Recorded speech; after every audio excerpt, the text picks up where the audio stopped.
So when I was reading the article, the first thing that came to my mind was the carrot and stick theory. Not sure if anybody has heard about it. So as you can see in the picture, you can see a stick and a carrot. Usually they have a donkey, but I think this is a better representation. What it is carrot and stick. It's a motivational approach. Carrot is like a reward, and the stick is like punishment. So imagine if you're a salesperson and your job is to sell cars, and you have to sell at least 5 cars per month. If you reach your goal, then you get commission. But if you didn't reach your goal, then you're not getting commission and you might even lose your job. It's a simple and effective form of feedback for employee because you can tell right away whether you hit the target or not. And you would think that, oh, it sounds like a good motivation technique, but research say that it's not. So why doesn't the carrot and stick theory work? Researchers say that the theory encourages unethical behaviors and diminished productivity and creativity. The carrot and stick theory is extrinsic motivation, and extrinsic motivation can create stress, and stress can make employees feel less happy, and less happy can lead to reduced productivity. So what can we do to it? Before we talk about what can we do, let's define what is motivation. I divide it into 2 parts. So the first one is the reason why a person behaves in a certain way. And secondly, is the process that guide and help maintain goal-oriented behavior. And these 2 are the definition of different type of motivation. So how do we motivate? Aside from having the desire to reach our goal, it's not enough. We also need strategy and technique to help us reach our goal. The first one is having specific and measurable goal. Having specific and measurable goal is not enough. We also need to have a time frame. The second one is to assess the difficulty of tasks. If the task is too complex, it's better to have a learning goal. And what I mean by that is, imagine if you have a goal that's really hard to reach. What would you feel? You feel stressed, anxious, right? So this kind of feeling can prevent you from learning or developing strategy that can help you to tackle the task and reach your goal. And the third one is the intrinsic personal goal, which we can conclude from the carrot and stick theory of what works and what doesn't work. What we can do in this one is to evaluate what is our intrinsic motivation and keep it in mind. Just remember so that it can help us to be committed to our goal. So in the previous slide, we were talking about what can we do to motivate ourselves. Then what if we're the leader? What can we do to motivate others and our employees? The first one is training. Make sure that our employees have enough training so that they know what to do and how to success. The second one is role modeling. It's finding a model with whom the others can relate to or look up to and also learn from them. And the third one is persuasive communication. It's giving feedback and encouraging employees to have a higher self-esteem and increasing self-efficacy. And lastly, I want to share a research result indicating the incentive that would improve performance. As you can see, the first 2, the boosting morale and recognition, has the highest percentage. And these 2 are the intrinsic motivation. So there are also many other strategies and techniques that we can use to motivate, but we should also focus on what does not work.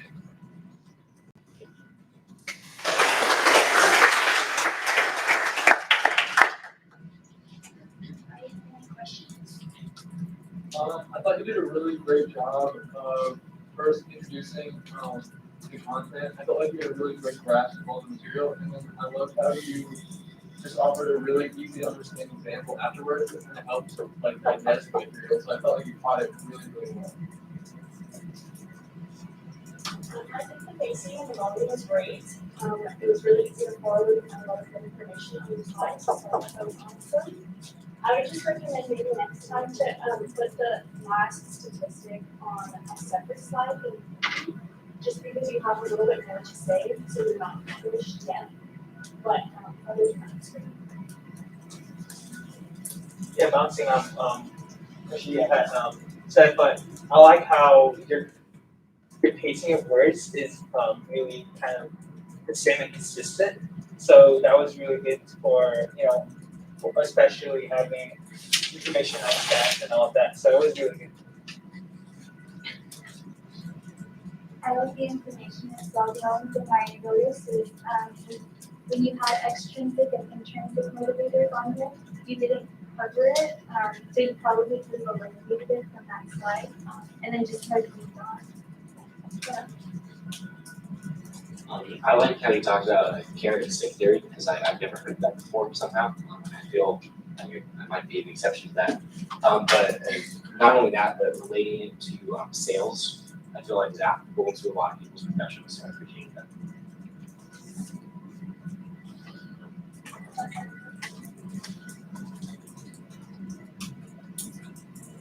First, I loved it. Really great job. I appreciated your presentation. There was a moment where you like deliberately stepped in front of the desk, and I noticed like, okay, she's making a concerted effort to come out here, even though she prefaced with her notes are over here. She's got to stay by the podium in a safe, dark space. But I appreciate you making that effort and coming out. That's great. Another thing that I think you could build on that success is you had great content, like really good material. I loved the analogy and the parallel of the carrot on the stick. It's a good metaphor to use. And to say this is common practice and very commonplace in vernacular of how people talk about how to motivate and even communicate to their employees and their workforce, but it doesn't work. Like what we're doing is built on this false pretense that that's how we should do it. So that part of it I thought was really strong, but I would try and make it more simple on the slide itself. There were 2 cartoons and a whole wall of text. I would take all of that out and have one image on there. Choose one of the cartoon images, and have that take up the whole slide. Because that's the visual helps people, whether they learned about carrot and the stick, are very familiar with it, or have never seen it before. All they need is that visual. Everything else that we need to know, you can tell us. And you did. You explained what it was, and you talked about reasons why it's not effective. So I would apply that throughout the whole presentation. So there were graphics and then like tiny subtext and titles underneath them. Take out the words, just the image, and we rely on you for that content, for the material. And you eloquently spoke on all of it. So I'm saying you don't need the text on the screen, right? The feedback that we all give is different for each person because they have different strengths, things that they could do on.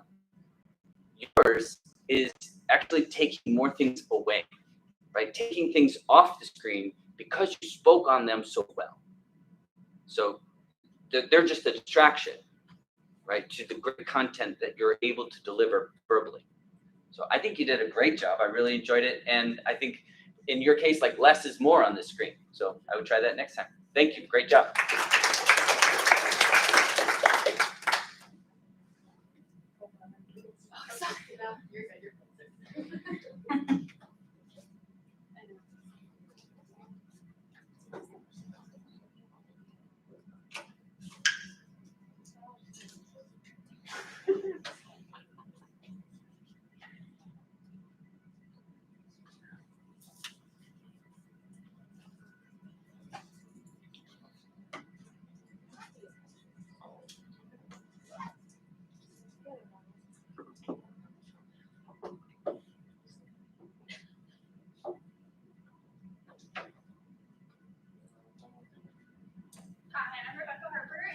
I'm going to be talking about motivation. When you're doing my little feedback survey again, I'm Rebecca with the CCA. Okay, so motivation actually comes from the Latin word and it's movere, which means something that moves one. And so that's where they get the word motivation. Motivation is super important in every aspect of our life. It's the reason we get out of bed in the morning. It's the reason we're here sitting in class, why we chose this specific major, and then why we decide to even have relationships with people. And motivation also, it impacts our performance, and we work harder when we're motivated for something. So I'm going to talk about self-determination theory. It's categorized into 3 different areas, and that's autonomy, relatedness, and competence. So autonomy, we heard a little bit about that earlier. It's the need to control your own actions, which is like super like United States, like we're like, woo, freedom, we love to control our actions. And that's why people even like go into business for themselves. Like it's super hard. You start like a startup company and it's like you're putting in all these crazy hours, but at the end of the day, you're like, I'm self-employed. I control my own actions. I can work whenever I want. And then that goes to relatedness. We need to connect with others. We're motivated by our need to be around people, connect with people. That also goes towards the have a friend at work. I don't know if you've ever like wanted to call out at work and you're like, oh, I don't want to leave my friend there who's gonna have all these customers that they have to deal with. And then we're also motivated by competence. And it's the need to have influence over other people, to also be in the midst of people and influence others together. So there was actually a study done about self-determination theory, and they used the 3 concepts, relatedness, autonomy, and competence, and people self-rated themselves into these different categories. And with that, they compared them to their engagement performance evaluations and their well-being in the workplace. So it had a direct positive correlation with engagement and well-being. Both of those made even better in the workplace, depending on how high they were into those different categories. So the more autonomous, related to other people, and competent you felt, the more those went up. And even it had a direct correlation with their performance evaluations, which is like the biggest indicator of like, oh my gosh, they're doing so much better here. So more on autonomy, managerial autonomy support. So what that is the manager acknowledging the employee's perspective, listening to them and implementing their ideas, and then in turn giving them more freedom and giving them more control over their own actions. So managers that had more managerial autonomy support actually created more positive work outcomes for their employees. That's more work satisfaction, more trust in corporate management, and then more positive work attitudes.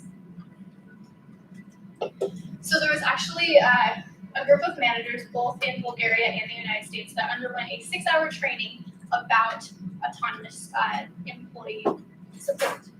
And the outcomes were really good. So they learned all about how to give employees more freedom, about how to listen to them, about how to implement their ideas, and how to support them all through that. And the outcomes were when they went back to their job and they implemented their findings, their employees had better psychological adjustment, more openness to organizational change, which again is going to be like trust in your organization, greater perseverance, higher performance evaluations, and more job satisfaction.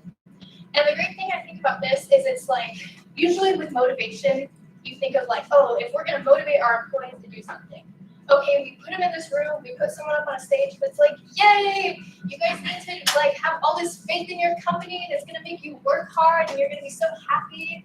But this was taking that away and going towards the managers and saying, okay, you give your employees more freedom, you actually take into account what they're saying and you actually care about it, and they're going to want to work harder. They're going to have greater persistence, more job satisfaction, higher performance evaluations. It's going to work better than someone being like, "Ooh, let's motivate our employees." So, in summation, how do we motivate employees? The way you motivate employees is to listen to them, care about what they think, implement it, and give them their freedoms. That last part is not supposed to be on there. So, thank you.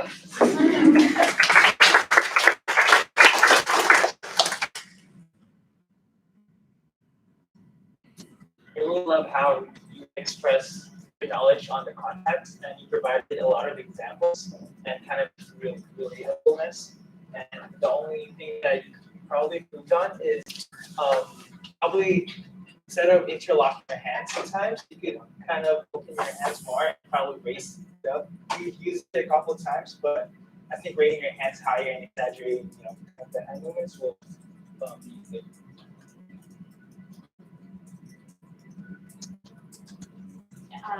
So first off, we have to. Second of all, you were so comfortable up there and so confident, and I really loved that. I didn't even want to type on the evaluations. Like I was so distracted. Like I just wanted to look at you the entire time because you just knew what you were talking about. You loved that. Good job. Dr. Fuller is laughing back about what It's you funny. said. I like that. You did seem confident, but I feel like you were way more confident and relaxed in your last presentation than what you did with your project. And so this one to me felt like a little bit more rushed. But the other one you were, I guess, just more calm about it. But overall, great job. Thanks. That makes a little bit of sense. I cut something down as soon as I got here. I cut a slide or two out because on my way here I did my presentation in the car and it was 8 minutes. So I was like, okay, cut things real quick. I gotta rush a little bit.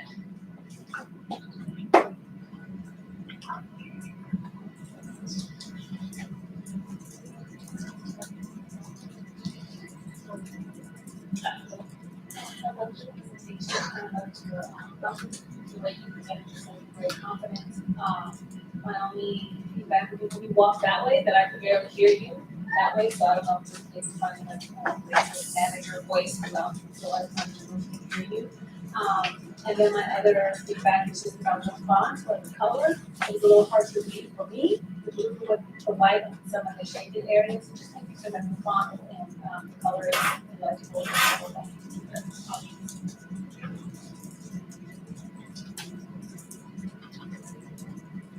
I like the last slide. This last slide. Thank you. How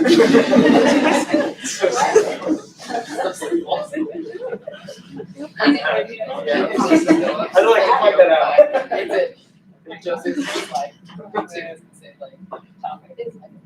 All right, something I'd like to point out that I think you did really well is to use humor. I think there was some good use of humor in there. Not too much, not too little. It was just the Goldilocks, right amount. And something else that I think was really good that I appreciate that you did was reference another presentation, right, that talked about self-determination theory and talked about autonomy, to recognize what has already happened here. Give credit to, hey, we've already been exposed to this idea. I'm not going to belabor the point. We've already been introduced to it. And I don't know if it changed your presentation at all, but be cognizant of the fact that there may be some flexibility required in the presentations you give wherever they happen, right? Someone else might have just talked about what you were going to say or made a really good point that contributes to your presentation. And you could say, hey, this anecdote or story is just like this idea that you already heard. And so you get this shortcut. And I don't know about you, but if someone references my presentation in theirs, I'd feel great. I'd feel really good. Wow, they one, they paid attention, but two, they want to recognize me publicly in front of all these people that I did something competent or well. That feels great. So I liked that you did that, and I think that was a good choice. Something that I think you may want to work on is if at times it felt like your presentation was to this monitor, like you were speaking at the monitor and looking at it a little bit too heavily. I know that it's a new feature to add and have. It's oh, this new aspect we can incorporate, but then sometimes we lean a little bit too heavily on the new thing, that we have. But that'll, I think, over time, you'll get used to it. Last thing that I'll say is that there's an opportunity to incorporate more jargon. And when I say jargon, I just mean instead of saying employees, a performance evaluation is really, really good. Not to say that you said that verbatim, but we want to use more professional type words in that type of situation. So performance reviews or annual reviews are an indication of an employee's success in their current role. right? Something, along those lines of articulating, in our, I was going to say native tongue, in our IO kind of jargon world, things that relate to the topics and the notions that you're expressing. That'll become more second nature as we're just in this arena more time, more frequently, and for a greater duration of time. You'll just start to incorporate that language. So all of it's new right now, and you'll get a lot of it from our reading and our text, and from myself, Dr. Iverson, and just anyone you talk to in the field. But try and strategically incorporate more of it when you have the opportunity, because I think that'd be an opportunity for you to enhance. But great presentation. I really enjoyed it. Thank you.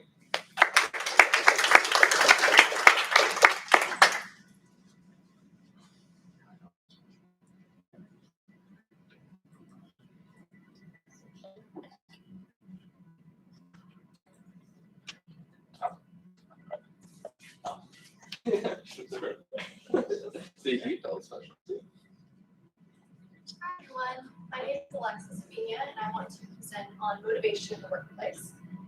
Speaking up here, I'm much more exposed, so we'll see how it goes. So starting off, I want to get to know a little bit more about you guys. So if you could just look at these two statements, I'm going to have you rate them on a scale of 1 to 5. 1 is going to be you highly disagree, 5 is going to be you highly agree. So starting off with statement 1, I feel good after I finish a hard assignment because I'm proud of myself. So just a show of hands. Okay, lots of 5s. And then what about statement 2? I feel good about myself after I turn in the hard assignment because I know my professor will see my hard work. That one's a little different for everyone. If you did rate a 1, can I know why? Just a couple of people. Why would you rate a 1? Well, for me, I did too, but for me, it's more of like self-gratification. Like I feel good because I did it for myself. Instead of, it's a good motivator to say that professor is motivated for me doing science, but I just like to focus on myself and my self-improvement. That's fair. Yeah. So with statement 1, what we're looking at is intrinsic motivation. So this is motivation that's coming from within yourself. It can come from seeing your purpose in something, your value of what you're doing. Even if you just enjoy something, that's really that intrinsic motivation. So a key phrase that I think of with intrinsic motivation is, I like the challenge. When you hear someone say that, that's kind of a key indicator of, okay, they're intrinsically motivated to do that thing. With that second statement, you're looking at extrinsic motivation. So that's where you're really looking into outside pressures or factors that are influencing you or motivating you. This can range kind of a lot. So this can be something like getting a bonus at work, or getting like approval or praise from your boss, or even something as simple as your salary. Making ends meet, putting food on the table. That's very valid extrinsic motivation. Something with this, like a key phrase as well, would be, I like approval, I like praise from my boss. You're extrinsically motivated. So how do we motivate people in the workplace? Number 1, I think, is knowing your audience. So in interviews, I think it's very important to kind of get a feel for if someone is intrinsically or extrinsically motivated. So that way, if you do decide to bring them on, then you can motivate them in the way that they feel they need it. It's very important to also know the people that you have within your organization currently, how to motivate them. Oftentimes, there can be kind of like a miscommunication between how to motivate someone. So you may think you're motivating them in a great way, and they're like, oh, no, I'm just not really motivated to do my work. Second is to create purpose. I think that we can do this through finding that why for your organization. So you're going to want to figure out, what is our value? What value do we bring? What is our purpose? As well as individually, what value do I bring to the company, to the organization? Why should I care about what I'm doing? And then that third one is going to be the leader's job to actively motivate people. So it's not enough to just, have someone turn in a big presentation and be like, hey, you did a good job. You have to take a step further and keep in mind to actively motivate people in little tasks. Sometimes just that pat on the back of, hey, I know that this is just like a daily task, this is your job. You're doing a really good job. I see your work, I recognize it, and you're doing great. So also just rewarding like really good work in teams. So if you want to give people bonuses if that's something that's available, or even just bringing in a little treat after, like the team does a really good job, just showing them, I recognize your guys' work and it's great. So why is this important? So I think that first thing that comes to mind is the consulting projects. Some of the interviews that we've done, we realized that people aren't getting motivated the way that they need to be. I'm sure you guys have noticed that in your interviews as well. You know, they're like, my boss really tells me, like, you know, I'm doing a great job, but I don't feel like I'm being challenged enough. Or vice versa. They do great on the job, but they're not told any feedback. They're not, it's just kind of a given of, yeah, no, you did fine. But they're not actually explicitly told, so they're not being motivated. It is that mismatch that I brought up earlier. Also, motivation can decrease, it can decrease burnout, which can also lead to decreased turnover.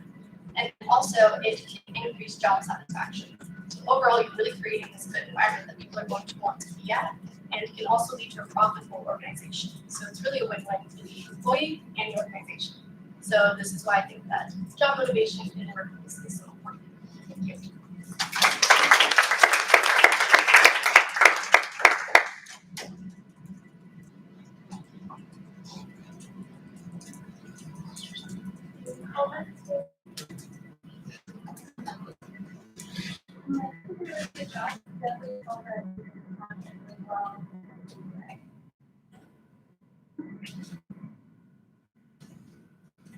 I think we did really well as well. This was something Fuller said a few weeks ago about saying like I think so if they go up, but like you know, you did the research and so just being a little more confident in the statements that you're making because they were clear in all the steps.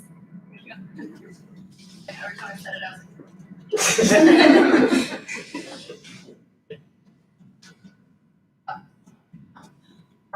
First of all, just like watching your face, it follows what you're saying. You're like, oh my god. Okay. I just totally lost what I was gonna say. I did with my own animation. Fully committed to it. Right. Yes. No. I'm doing it. Example, but I noticed that when you were switching slides or you're moving to the next point, it's almost like you lost track of what you were gonna say next. A lot of that is preparation, I believe. But it was so smooth before that, but it's almost more jarring because you have everything else down and then that came up and whoa. You know, so yeah, exactly. So keep what you're doing, just sort of anticipate those sticky points, I guess. I really appreciate that, like mini activity at the end. You used what was used on the article, kind of the survey thing, and kind of applied it in us. So it was really kind of relatable. So that's good.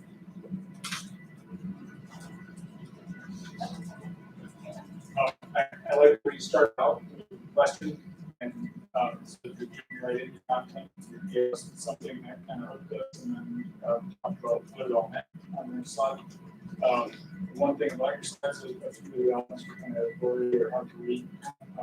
But then the other thing that I really like too is I thought that your gestures were really effective. I noticed that they weren't distracted. There you go. I thought they had your presentation. So I don't know if you practice that. So No, I naturally like talk to my hands, so I kind of talk that down. oh, But that's great.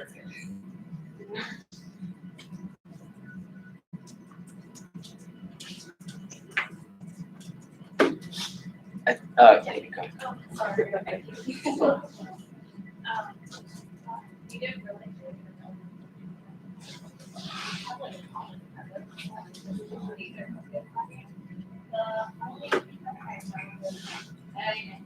I struggle with this too. The writing and class. A little bit more about that.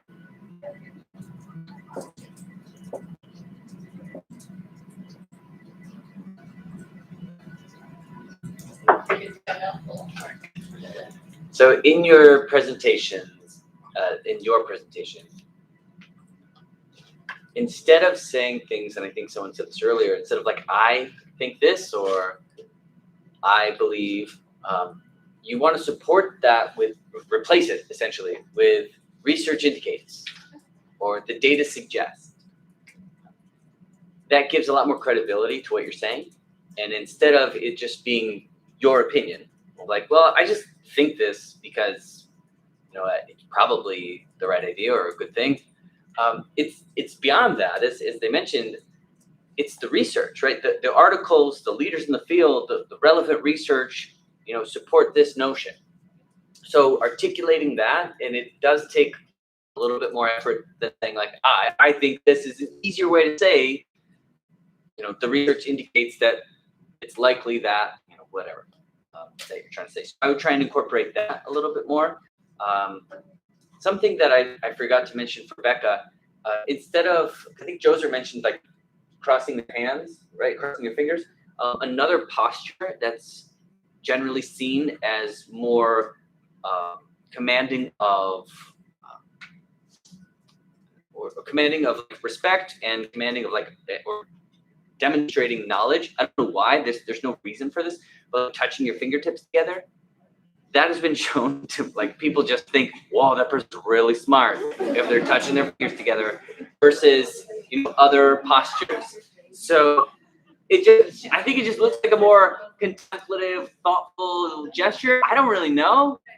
But instead of like for the full finger fold, just touch the fingertips together, and that it will generally, you know, appear to be a much more intellectual pose that you have. So it's like a power pose that you can enact.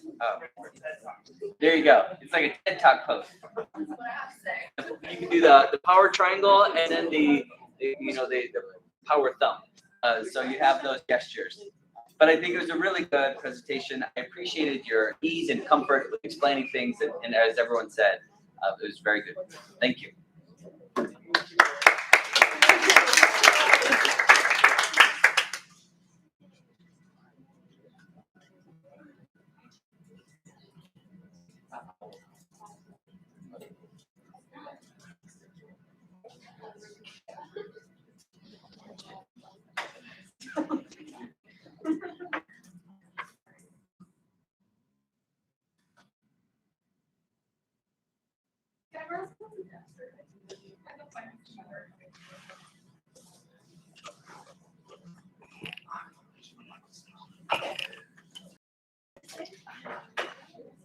Do you have is it USB-C? Oh yeah. You're good. Look at all the love, right? All the support.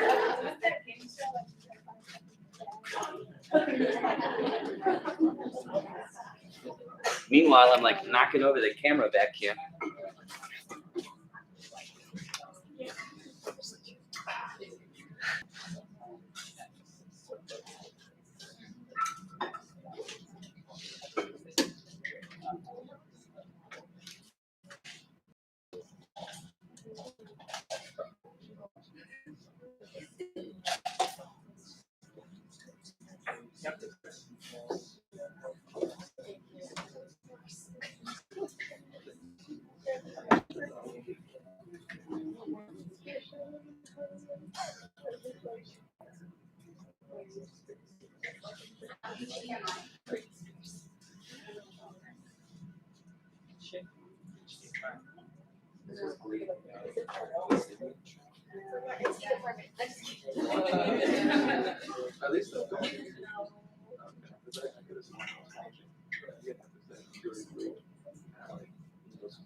No.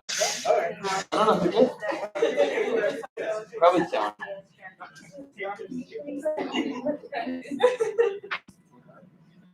The tape. Maybe it's on tape. I don't know. That wasn't me. Wow, that's cool. Yeah. Someone very nice. Oh. Is it you, Chadley? Oh, nice. Yes, we got it up. Thank you. All right. Woo. So my name is Victoria, and I just first have to say, you all have already motivated me and inspired me so much. Your guys' presentation, chef's kiss.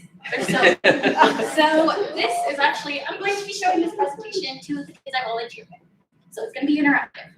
Please interact with me, or else it's going to be a little awkward. And I hope I can teach you some ways to self-motivate.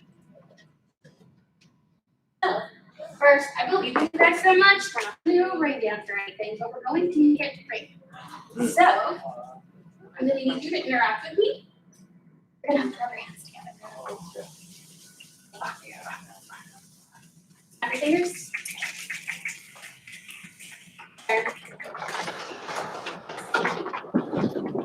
Okay, I'm going to go through the rows and follow my action as I do. Okay, as I get to your row. Unfortunately, I was gonna go from forward this way, but it's not gonna work. There's only way it's gonna work. Okay, fast.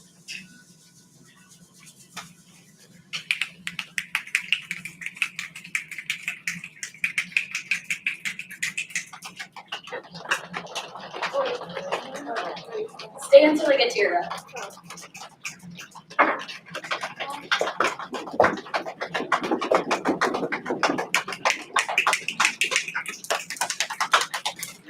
That's so important.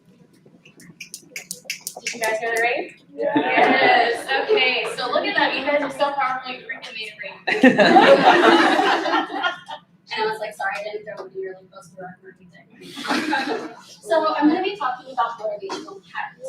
So mastery motivation or adaptive motivation is when you have high persistence and you're up for the challenge. And learning goals is when you have progress and mastery through effort. So this is good for kids because the kids who have this, they're able to embrace challenge and they can build really good confidence.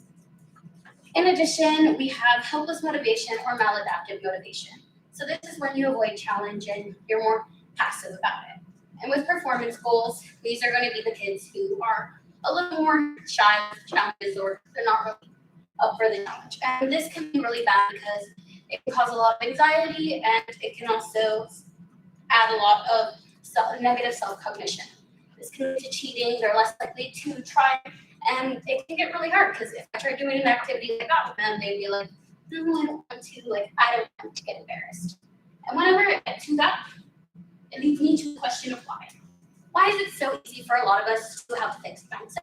Why are we so stuck in the tyranny of now? And it's really hard to sometimes develop a growth mindset. One of the ways that I've personally seen it in my life, and I've seen it in the kids that I volunteer with, is intrusive thoughts. Intrusive thoughts are the thoughts that are stuck in your mind and they can't get out. It is the song that you've been playing in your head all day, and I'm sorry I reminded you about it because it's probably going to start all over again. Whenever you have an intrusive thought, it doesn't really go away, and they can be very negative. I have a little voice in the background of my head right now. It's like, man, it's taking a while. And that little voice, sometimes you just gotta work with it and learn how to do it. One example I have is of this little girl. She's 4-year-old. She's the cutest thing ever. Her name's Jessica. She is not the best with puzzles. One time we left her to start a puzzle. She started cutting the pieces to make them fit. I mean, I give her all of the credit to get creative, but she definitely did struggle. And we told her she has to put them together. She cried. She's like, I can't do this. And when you get into that mentality, it's really hard to get out of it. Doink even explains that it's really common, especially for young girls. So I'm going to tell you a few ways how to combat it. I'm sure you guys have heard of Luca. I'm not going to even try to bother with the voice, but Alberto is telling Luca to go down the hill. Luca is saying, oh my gosh, I'm not going to be able to do that. We're not going to have this. This is not going to work. It is not going to go well. He's psyching himself out. He doesn't know what to do. And Alberto is telling him, Silencio Bruno. He's telling him, don't listen to the voice in your head. That voice is just there to stop you. It's not going to help you get any better. It's not going to help you go farther. And come on, we need 2 people in order to get us down the hill on their mega Vespa. Go for it a little bit. And finally, he silences the voice, they go down the hill, and as scared as he is, he's so proud of himself because he actually did it. What happens? They make it, and they go off of their little hill, and they're super excited because he did it. He was able to silence that voice. A way that I have silenced this voice is even right now in this presentation. One thing, that voice is telling me, you're not this, you're not that, you're not good at presenting, you're not good at being in front of people. This is something you can't do. So one thing I would like a few people, if you're open to it, can you please share with me an intrusive thought you have? So mine would be, I'm not a good presenter. Could someone also share one with me?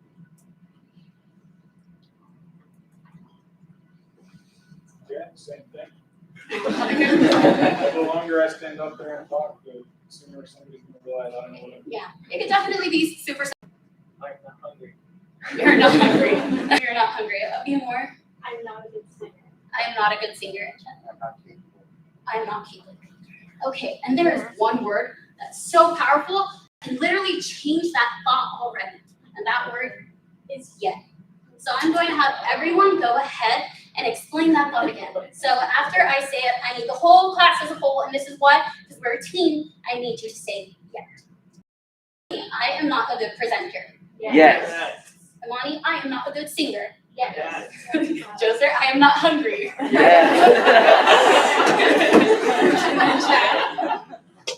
Say yours. It's a little. Oh no, you're pointing again. Not capable. Yes. Okay, so I hope you guys get a little bit out of that yet. And one thing that really helps me with intrusive thoughts is affirmations. So affirmations are a positive thinking point where it causes a lot of self-empowerment. I still believe that a positive mental attitude can change your ways of success. I use them all the time. Shoot, I've been using them before I even started this presentation. The best way that they work is if they are in the present tense, they're positive, and they are effective. So if you can, I will say an affirmation and I would like you to repeat after me. I am enough. I am enough. I am loved. I am loved. I am worthy of success. I am worthy of success. I can achieve greatness. I can achieve greatness. I can conquer any challenge I face. I can conquer any challenge I face. So thank you guys for interacting with me, and I really enjoyed it. I hope it left you feeling a little more positive and self-motivated, and I hope you could take some of the affirmations and use them in your daily lives. Thank you.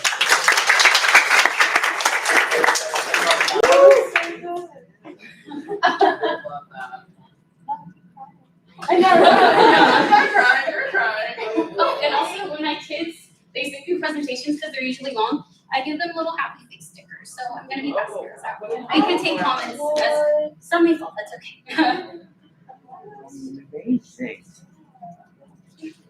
I was like, I think I know it. All right, let's give her feedback while she's passing this out. It was Yes. I think you did really well, and I loved the originality and like using the audience and everybody.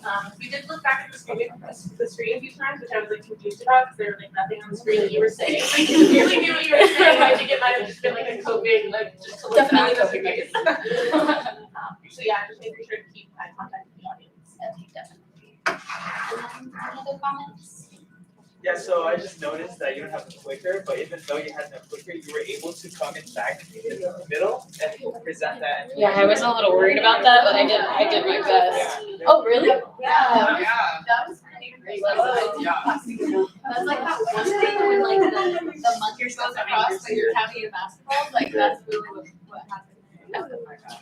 It's like they're just tiny stickers. Victoria, I have a comment. Yes. I think you did a really good job, especially since the voice didn't, or the sound. The sound didn't work. But you As a sounded demon for your kids, I have extras. So, I know they'll love stickers. You could do that.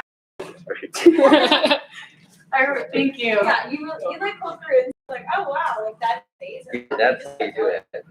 Actually, I wanted to comment on that too. I was gonna ask you if you planned that because I actually enjoyed that better than this kind of thing. Because a lot of times when you play with videos, I know they're not paying attention, but it can feel like they're still listening. And this didn't feel like a filler, this felt like you were interacting. Thank you. Yeah, I was a little nervous because everyone was so informational, and I was like, I'm working with kids. If I'm throwing information at them, they're not going to enjoy it whatsoever. So I got to make this as interactive as I can. Your presentation was by far my favorite.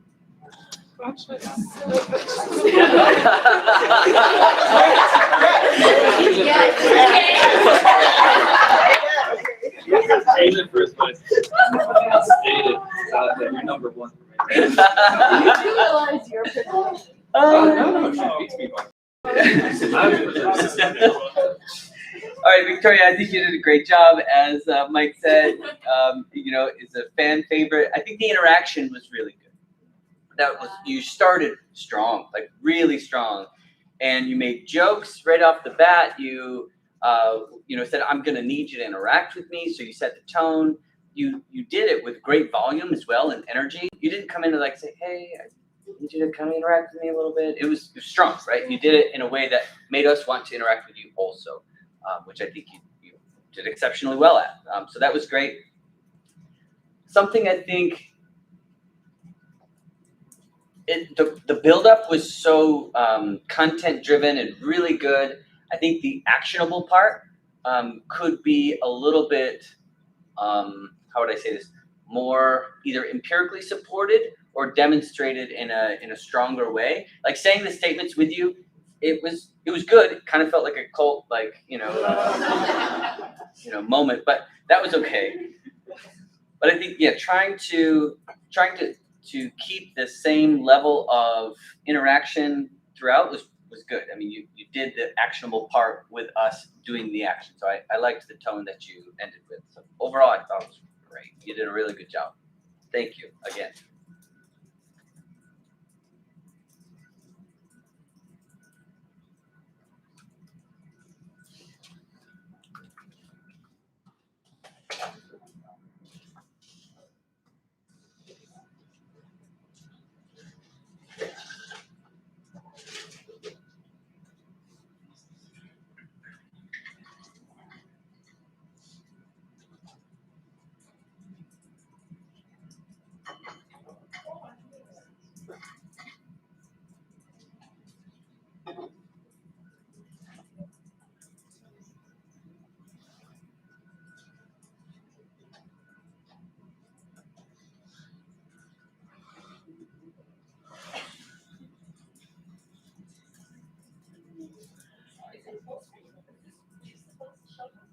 No, it's still larger at the bottom, right?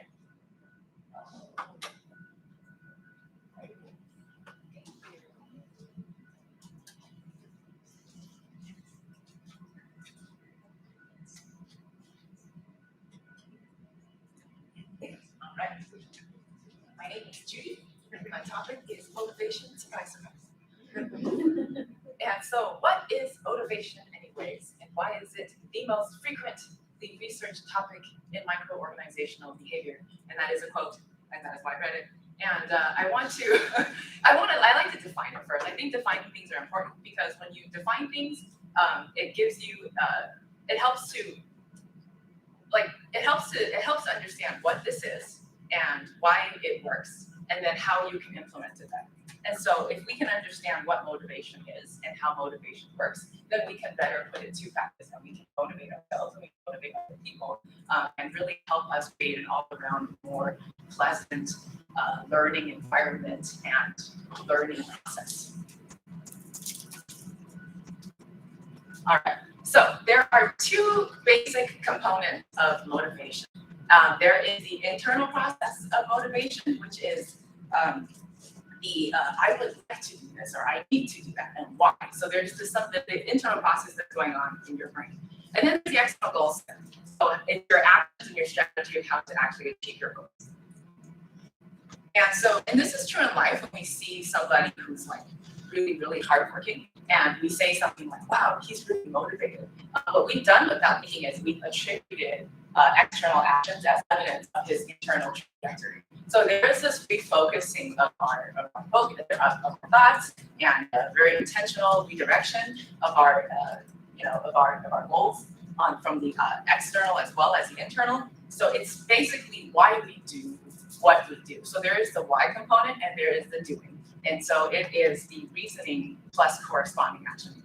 And so I found this website called despair.com and they sell demotivational posters and I had a good laugh. And so I just needed to include some of them here.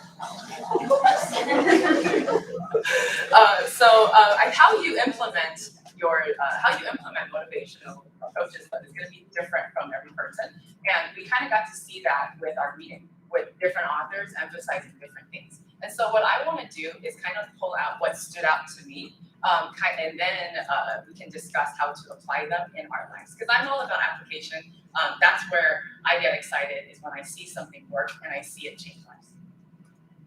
So Bill and Kozlowski, they really emphasized what they called active learning, or the active engagement with what you are learning. So it's really embracing the process. And he also talked about error framing. And so what error framing is instead of seeing errors as failures, he sees it as part of the process. And so instead of saying, if you stumble over something, it's like, oh, I didn't fail. I'm just in the process of gaining my mastery. And it reminded me of this really awesome quote by Thomas Edison: I have not failed, not once. I've discovered 10,000 ways that don't work. And I've always liked that quote. And I think if that doesn't describe error framing, I don't know what does. And also, because of this error framing process, it increases your general well-being. It lowers your anxiety. And then so it creates like a general bit more sense of self-efficacy, and actually helps to prolong the motivation process, prolong your motivation feeling. And Dweck talked a lot about the internal process. And so she mentioned about motivational patterns, which is habits of thinking, and how certain habits of thinking just work better than others. And so she compared, there was the performance goal orientation with learning goal orientation. And so if you are more performance goal oriented, you are a little bit more focused on how well you're doing, how well you look right now. Is it okay? Versus if you're learning goal oriented, you're more focused on gaining mastery. So you're engaged with the process. You don't mind messing up here and there. You don't mind, not quite looking the best at the moment, because your eye is on the prize, basically. And so you worry less about how you look. And so again, it kind of increases well-being while you're learning to do something. And then there's Black and Latham. And he talked a lot about specific goal setting, that external process. And I think that's what was different, was whereas Dweck focused a lot on the internal process, he focused on setting like specific goals. And goals are so powerful because it gives you that tangible, measurable something to pursue. Goal setting was such a powerful predictor of behavior that if you have a specific goal, they found no difference in outcome between someone with performance goal orientation and someone with learning goal orientation. And so that's what's just really cool to think about, is even if you're still, not quite there in the process of it, if you set these external goals, it could also be incredibly powerful for you as well. So how do we apply this to ourselves right now as grad students? I think it's really helpful when we read about all of this research to do some honest self-reflection and think about, when I'm learning about all of this stuff, how much am I actually putting into practice? Do I embrace the act of learning? Am I engaging in the process, or am I like overwhelmed from it because I'm so focused on the destination that I forget to enjoy the journey? And so it's just kind of a good reminder to remind yourself that you are on a journey, and that's okay. And it should be, you're not there yet, and embrace that. Embrace while you're here. And I also want to talk about imposter syndrome, because when you have imposter syndrome, it's basically you're kind of saying, I don't think I quite fit in. I don't know if I'm talking like a grad student. I don't know if I'm acting like a grad student. I don't know if they think hopefully they haven't figured out yet that I'm not smart enough, right? So that actually shows a little bit more of a performance goal orientation, because you're worried about how you look, right? So it's kind of a performance thing. So if you can reframe that and kind of put that error framing in practice, is don't worry right now. You are a student. And if you're a student, that means by the very definition of student, you're here to learn. So if you knew everything that these classes have to offer, you would be teaching in class. You wouldn't be here. So you are not the imposter. You are a student. And so that is absolutely okay to be in the process and to feel a little overwhelmed sometimes. Because intelligence isn't fixed, so you keep at it. And also goal setting, set goals. Because even if you have trouble right now putting maybe if you're very performance goal oriented, again, just like the research shows, if you set specific goals, you can still achieve amazing outcomes, even if you're still in that process of retraining your motivational patterns into learning goal orientation. And so when you have, but of course, like, don't give up doing it, because if you keep doing the retraining your thoughts and doing that error framing, eventually it just increases your sense of well-being and you'll enjoy the process much more. Like, you can get an A, but if you enjoy the process and get an A, like, that's even better, right? And so, yes, that is, I think I wanted to apply it to our lives, and hopefully that was something that we can do, and we can encourage each other and believe in.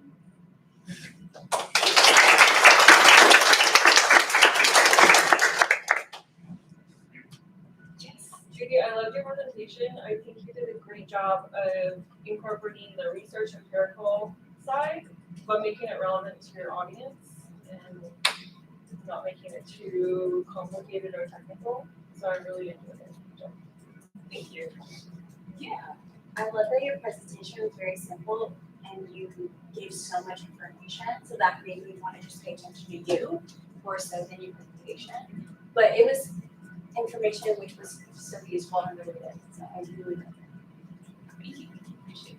Yes, yeah, I also really love the presentation. I like how you tied your examples of what was on your PowerPoint slide to us specifically. So that really shows that, you took your audience into consideration, and I think that that's a really strong skill that eventually if you, do presentations in an organization or anything like that, like, it shows real promise that you're gonna take that audience into account.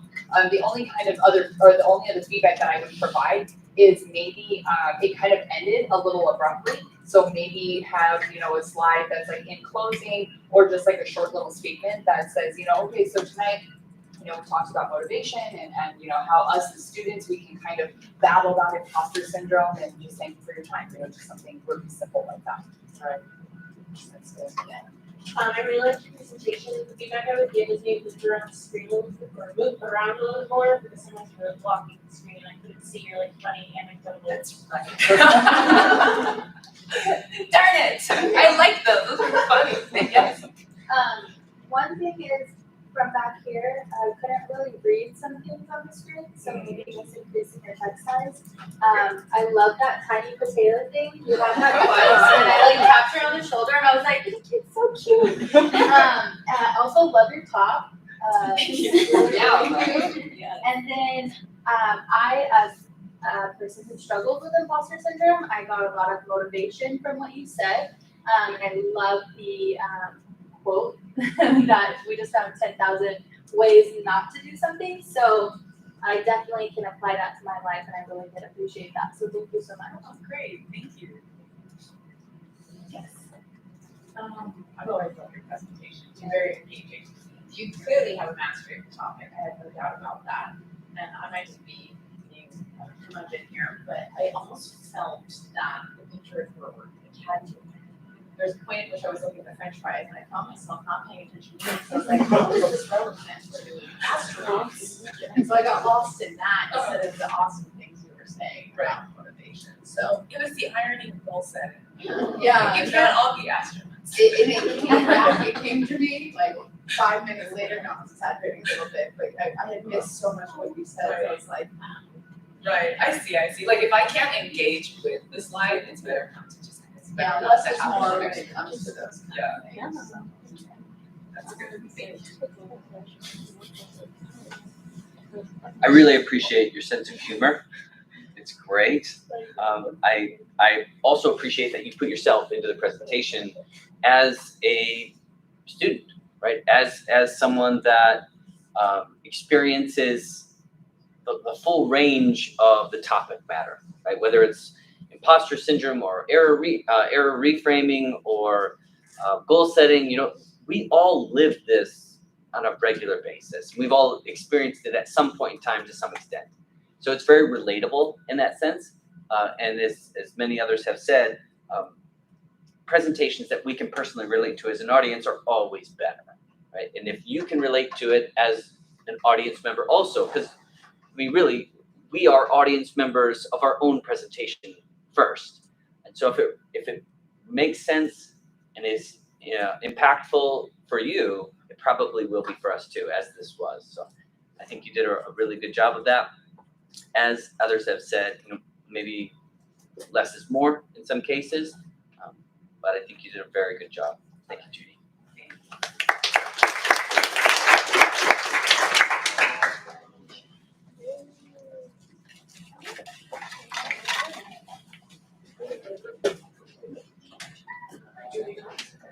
Oh, No, you're good.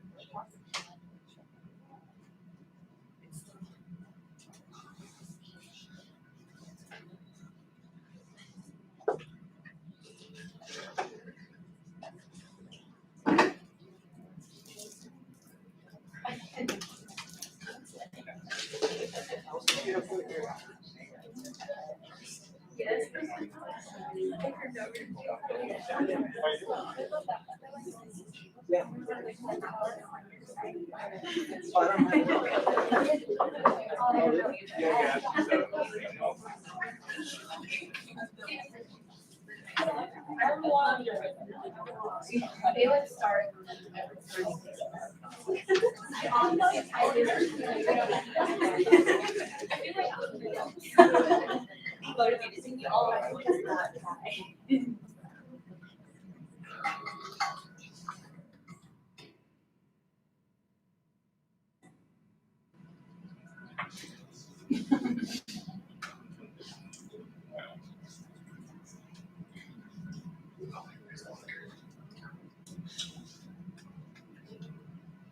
Cool. Hey everybody, it's me, Michael again. I'm actually going to be a perfect segue off of what Judy was just presenting on, which is goal setting and motivation. So just really quickly, can all of you who have set goals for yourself in the past just raise your hand really quick? It's like almost 100%, I think. Well, for all of you, you guys are in a very specific, small portion of the population, which is just 20%, which is crazy, right? Ever since you're a kid, you're told, oh, you should set goals for yourself, set goals for your future, set goals for this, set goals for that. Goals are what we've been taught. And then more amazingly, for 70% of those people, they fail. They don't meet their goals. And one of the leading reasons for that is they lose motivation. Everyone knows the New Year's resolution of, let's go to the gym, let's get fit. We're gonna look great this year. You go in, you get your membership, you go 1 week, maybe 2 weeks, you get sore, it hurts, and then you get busy. And then you go on and you're like, well, I don't have time for the gym, I can't make it anymore. And you make excuses. And then you just cancel the membership and you move on. Well, I don't want that for us. I want us to be able to attain our goals. So simply, since goals have kind of been talked about before, I'm gonna do a quick little crash course on how to set up goals. And I'm gonna be referencing this picture. So goals must be challenging. If they're too easy, not gonna be really that motivated. You'll think you can easily breeze by it. If they're too hard, you might be too intimidated.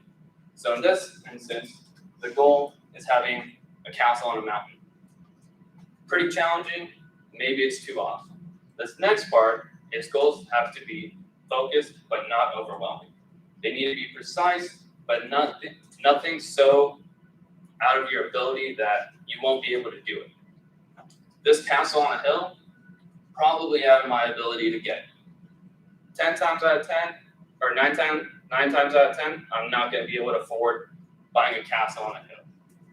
Next, goals need to be objective and measurable. Buying a castle on a hill can be objective and measurable. I could see how much it would cost.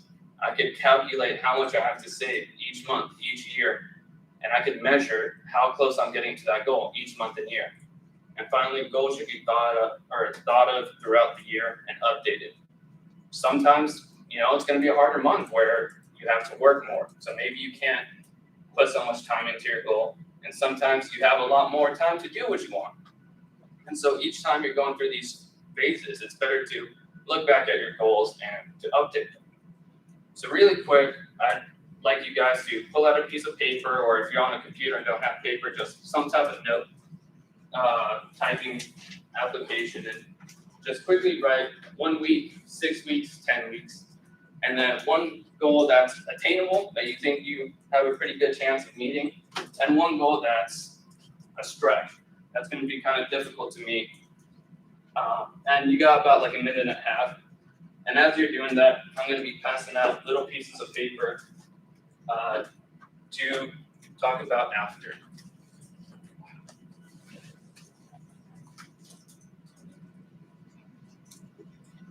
And if you can make your goals more academic based or work based, that'd be much better too.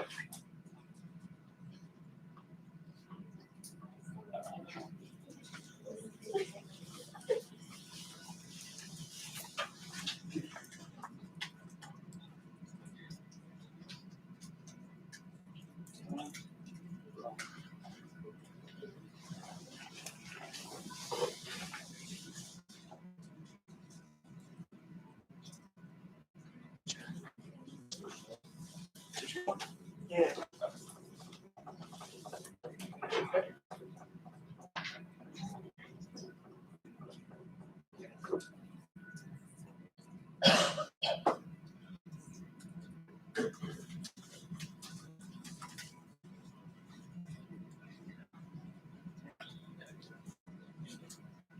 All right.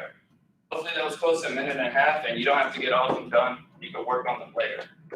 If you open up your pieces of paper, you're going to see somebody's name. That person is who you're going to connect with. That person's who you're going to be connecting with one another. Because that person is going to help you reach your goal. That person is going to hold you kind of accountable to your goal through the semester for that 1 week, 6 week, and 10-week goal. And so how's this little activity really go into the motivation and goal setting? Well, in this, you guys made a difficult goal, a stretch goal that would make you very proud if you were somehow able to meet. I also asked you to put an attainable goal because some of the research shows that if you don't meet a goal, there might be some negative circumstances. And I don't want that happening. I want you guys to at least reach one goal. Next, it's very important for the person to accept the goal, especially in a business-oriented situation. When a boss gets a goal, you really need the employee to accept it. You need that employee to want to do the goal, or else there's no motivation. In this case, you guys were your own bosses, so I hope you accepted the goals you gave yourself. Next, goals that are evaluated put a little bit more motivation into how you go at them. Knowing that somebody's going to check up on you in a week, 6 weeks, 10 weeks will motivate you, because if you're just alone to yourself, you'll make excuses for yourself. But if somebody else is like, hey, Michael said we got to check up in a week because we should see how we're doing on our goals. So I just want to check up on how you're doing. You'll feel a lot more motivation knowing that is a little bit of pressure to meet your goals. Second, feedback is wonderful for goals. Knowing that you're doing good, that you're reaching your goals, hearing somebody give you feedback on how you've been getting there, or maybe even feedback to get closer to your goal, will give you so much more motivation to reaching them. And finally, deadlines. I put that 1 week goal, 6 week goal, and 10-week goal so that you could have a deadline to reach it. A time frame to reach your goal will make you feel like, oh, I have 5 days till this goal. I have 2 days till I have to talk to Carissa and let her know how I'm doing on my goal. And then I forgot to add this last part, but we're going to be going throughout the year, 1 week, 6 weeks, 10 weeks. And so you could adjust your goals that you've set for 6 weeks or 10 weeks. If you reached all your goals already, that's great. Put harder, further goals for yourself. And that means that I am at my deadline for this presentation because it's time for class 2 end. So thank you.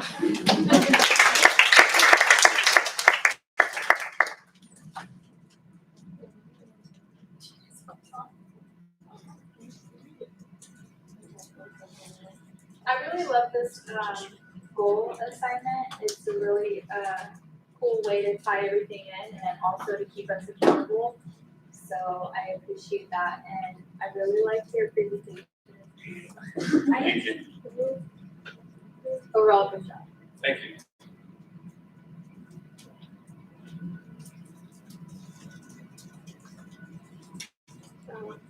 I think this is a huge improvement from your first one. Your first one, I mean, just time length wise. I agree. Thank you, James. It's kind of long, so this one is nice. I put an active effort to reaching that goal for this presentation. Yeah. I really liked your presentation, like I thought that, yeah, like it was really cute, like there was like a lot of colors, I liked that, and you said you would be interested. And I like that you kind of, like you tied it in with goal setting, but you also had like a secondary motivation to like get us to connect with each other. And just randomly, I don't know if you meant it that way, but I got matched with myself. Oh, Like you were like, oh, this person's gonna hold you accountable for your goals, and I'm like, is this supposed to have my name on it? And I just switched with like the C partner. We figured it out. We did.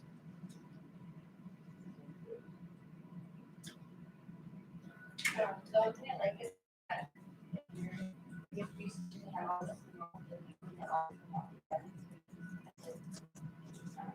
part of the presentation, you know,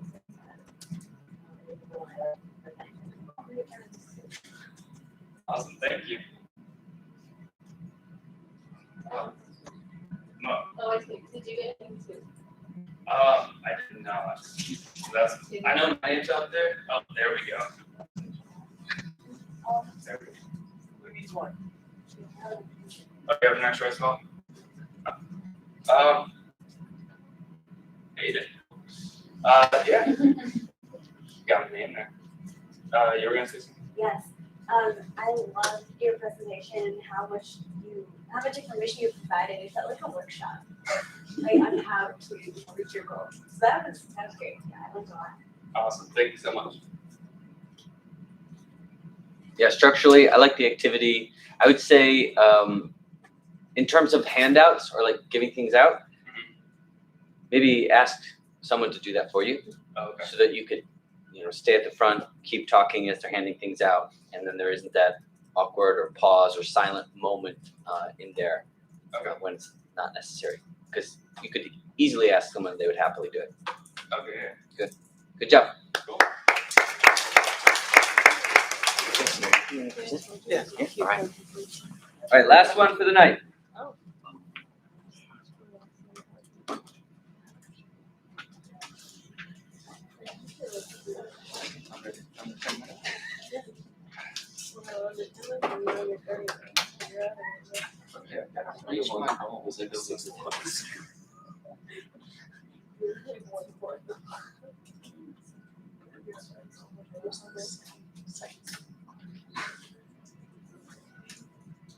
For sure.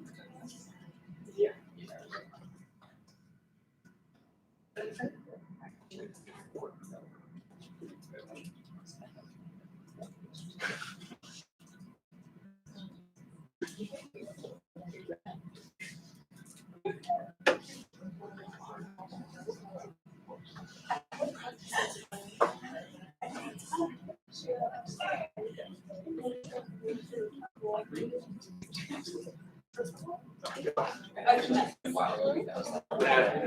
I was like, oh, I was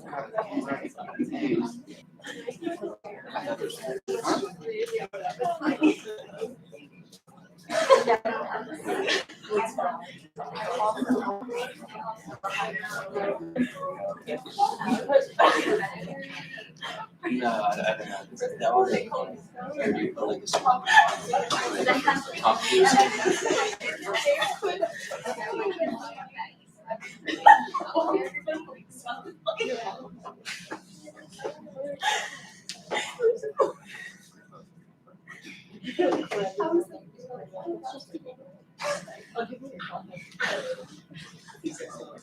Hello everyone, my name is Jesse Rodriguez. I'm gonna talk a little bit about motivation, like most everyone has. And I'm gonna give it a little twist and kind of give it approach motivation from a different perspective. So I want to talk about motivation from an evolutionary perspective. I'll talk about evolutionary theory, what is evolutionary theory, I'll talk about why it's relevant, and I'm going to talk about sex differences in motivation and career, occupation. And I'm going to end there with one final point that I think it was pretty relevant to me as I was doing research. So evolutionary theory. Evolutionary theory is a theoretical framework that states that we humans have evolved evolutionary psychological mechanisms. And they derive from our evolutionary history. So in other words, they derive from when our ancestors were in hunting and gathering societies. Men adopted the roles of being the hunters. So they will go out, hunt mammoths or whatever mammal is available and bring it back to feed his mates and his offspring. And women had the role of nurturing the children, raising them, and gathering essential items for the tribe. That could be like, say one of the huts went out, she'll gather tools for the next phase, and so forth. And evolutionary psychologists like to argue that we carry these mechanisms with us today. They're motivations that we're not consciously aware of. And they believe that we still have this mindset of the hunting and gathering societies because it hasn't been enough. There hasn't been enough time in our species for us to evolve out of the tribe mindset into this industrial world. So there hasn't been enough time, and we haven't adapted to this world. So why is this relevant? Why am I bringing this up in an IO class? And I think it's relevant because it's important to understand from us as a species why we come to work in the first place. Because we're motivated from these mechanisms that we don't have we're not consciously aware of. And it's important to understand these motivations. And another thing is that the research is pretty interesting because all this cross-cultural research that does show sex disparities in men and women when it comes to career occupations as well as personality traits. And the interesting thing is that in egalitarian societies, the disparity increases. So when men and women are given the opportunities or the chances to choose for themselves, they tend to choose careers that differentiate from each other. And so what motivates men? So evolutionary psychologists argue that it's pretty simple. For men, it's just status and resources. So men want the job that will bring the most status, the one that will bring the most income. And there's actually an interesting book about this. It's written by a biological anthropologist. His name is Richard Langham. And he states that in the anthropological record, there has never been a human society documented where men don't compete for status, where men don't compete for resources. So in every single society in existence, men have these motivations. And another evidence that I noticed was in my last readings with the Harrison and Young article. They stated that they referenced a 2014 study that globally women make up 12.9% of the whole total management team, and that's a minority compared to men. Men pretty much dominate those top management positions. And from an evolutionary perspective, it makes sense. It predicts that men want these occupations. And so what motivates women? What motivates women mainly is they're more people-oriented, they're more nurturing. So women take these motivations with them when they decide career choice, career option. And this tends to be like nursing, psychology, jobs that have to do with kids. They're more interested than men are. And this is also supported by meta-analysis, cross-cultural studies that I have referenced. And it leads me to one final quote from Ben Shapiro. And this quote kind of sticks out to me when I look at statistical disparities. It says, statistical disparities does not always mean discrimination. So sometimes when I see like a big statistical disparity, I kind of infer some things that are not correct. And so I kind of think back to this quote, and I just wanted to share it with you all today. And that's my reference.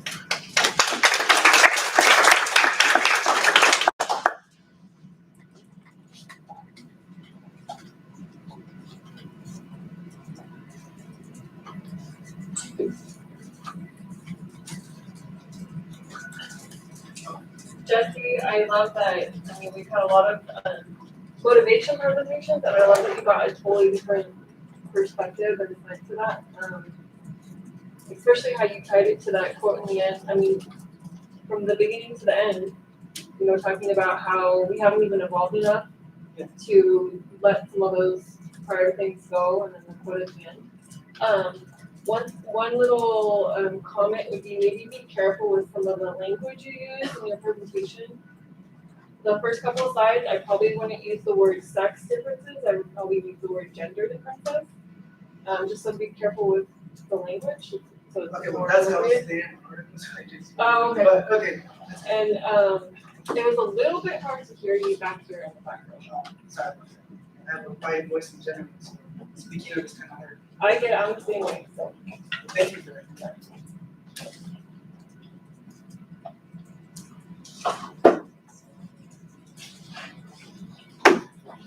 It's clear you very well prepared, and I believe the different angle take was really refreshing and helped me stay focused. I would say whenever you're like, it depends on your great point on how it's not feeling, but whenever you're looking at this kind of stuff, you have to at least address the idea that research is biased, and so you have to introduce that this is a conversation that's still going, because when you present to mixed audiences, it can be a little dividing perhaps, because you don't know everyone in the audience, so especially because researchers don't know to label, be like, okay, so this is what we know so far. This is what he's going to look at and stuff like that, especially when it comes to like gender differences. I'll give that, thanks. Yeah. As a maximalist, I really appreciated the minimalistness of your PowerPoint. So I realized that I could probably learn from that because I'm very loud, and I really do appreciate how simplistic it was. It was very easy to follow. And I did really enjoy what you were talking about. Like Brittany said, how Brittany said that you brought in a whole different idea. I did really enjoy that also. Thank you.